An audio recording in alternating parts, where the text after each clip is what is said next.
हजुरको के समस्या थियो, किन यहाँ आउनु भएको हो? सर्वप्रथम सर नमस्कार।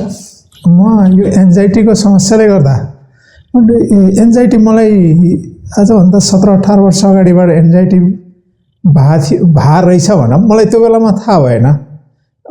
त्यो बेलाको सिम्पटम कस्तो देखिन्थ्यो भने म सामान्य घरमै बसिरहँदा या मेरो घरमा कोही रिलेसनहरू आउँदा म उहाँहरूसँग एकदमै नजिक भएँ भने उहाँहरू मलाई छोडेर जाँदै हुनुहुन्छ भने त्यो बेलामा मलाई पीडा हुन्थ्यो। कस्तो किसिमको पीडा हुन्थ्यो भने जस एक ठाउँमा बस्न नसक्ने, आत्तिने, पिसाब लाग्ला जस्तो हुने, दिसा लाग्ला जस्तो हुने, चिरचिर्ती पसिना आउने, अनि एक ठाउँमा बस्न नसक्ने, अनि दायाँ बायाँ हिँडिरहँदाखेरि मन कन्ट्रोलिङ हुने, तर एक ठाउँमा बस्दाखेरि मलाई छटपट्टि लाग्ने हुन्थ्यो। यो मलाई के भयो होला अथवा कुनै किसिमको रोग भयो होला, के भयो होला भनेर म त्यो क्रमिक रूपमा आउँदै आउँदै आज 15-16 वर्षको दौरानमा आउँदै त्यसपछि यो सोसल मिडियाहरू बढी भयो, युट्युबरहरू बढीमा हेर्दाखेरि जस ओम्नी हिलिङ सेन्टरको एउटा युट्युब हेर्न पुगेँ।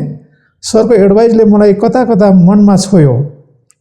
त्यो छोइले गर्दा यस्तो कारणले गर्दा यो हुनसक्छ है, उहाँले भनेअनुसारको सिम्पटम ठ्याक्कै मसँग म्याच हुने हुँदाखेरि म सरलाई मैले त्यो बेला मेरो सेलफोनबाटै उहाँलाई कन्ट्याक्ट गरेँ।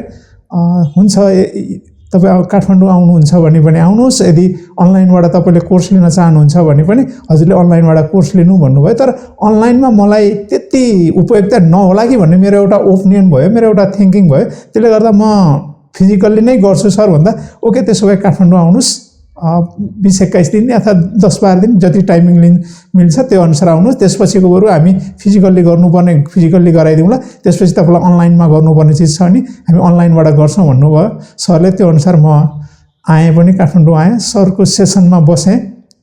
सरले पहिला काउन्सिलिङ गर्नुभयो, सबै थोक गर्नुभयो, त्यसपछि मलाई थेरापी सिस्टममा लानुभयो। अनि क्रमिक रूपमा म आजको दिनसम्म मलाई त्यही 20-21 दिनको पिरियडमा एटलिस्ट म रिकभर भए जस्तो नि मलाई फिलिङ भइरहेछ र म फुल्ली नै रिकभर भएँ भन्दै म यो ओम्नी हिलिङ सेन्टरलाई धन्यवाद दिन्छु। थ्याङ्क यू, धन्यवाद।